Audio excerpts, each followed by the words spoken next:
Ini berbuah kartu kuning kedua bagi Lutfi usai yang pertama didapat pada babak pertama, membuatnya harus keluar lebih cepat. Macan Kemayoran justru dihukum penalti pada injury time babak kedua.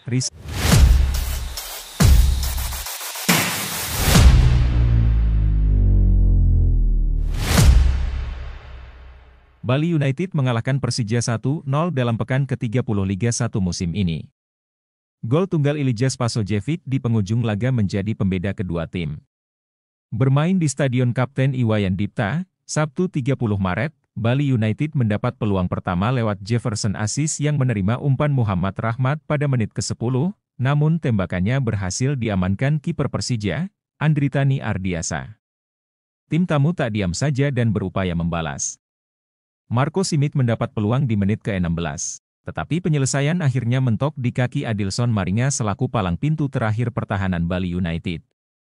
Bali United kembali mendapat satu peluang tepat sasaran di babak pertama lewat Jefferson, tetapi Andritani kembali melakukan penyelamatan. Skor 0-0 bertahan hingga turun minum. Pada babak kedua, Bali United mendapat peluang emas di menit ke-46.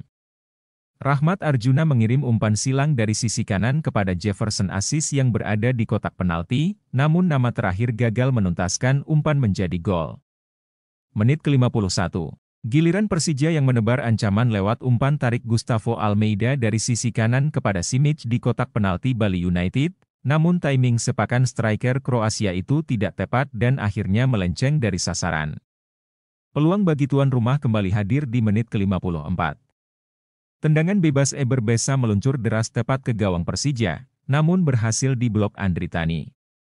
Pada menit ke-62, tendangan salto Jefferson sukses diblok Muhammad Ferrari tepat di depan garis gawang Persija. Bali United terus menggempur Persija, namun gol yang diincar tak kunjung tiba. Sundulan Spasojevic via situasi sepak pojok di menit ke-66 masih bisa diamankan Andritani. Hanif Syahbandi hampir saja membobol gawang Bali United di menit ke-69 usai menerima umpan matang Gustavo. Tembakan pertamanya diblok Adilson, dan upaya keduanya menyambar bola liar justru gagal meluncur masuk ke gawang. Persija mendapat penalti di menit ke-74 usai Lutfi Kamal dinilai melanggar Simic yang berupaya menyambut umpan silang. Pelanggaran ini berbuah kartu kuning kedua bagi Lutfi usai yang pertama didapat pada babak pertama, membuatnya harus keluar lebih cepat. Macan Kemayoran justru dihukum penalti pada injury time babak kedua. Rizky Ridho yang menyenggol Privat Mbarga di kotak penalti Persija membuat wasit menunjuk titik putih. Spasojevic maju sebagai penendang dan sukses menjebol gawang Andritani.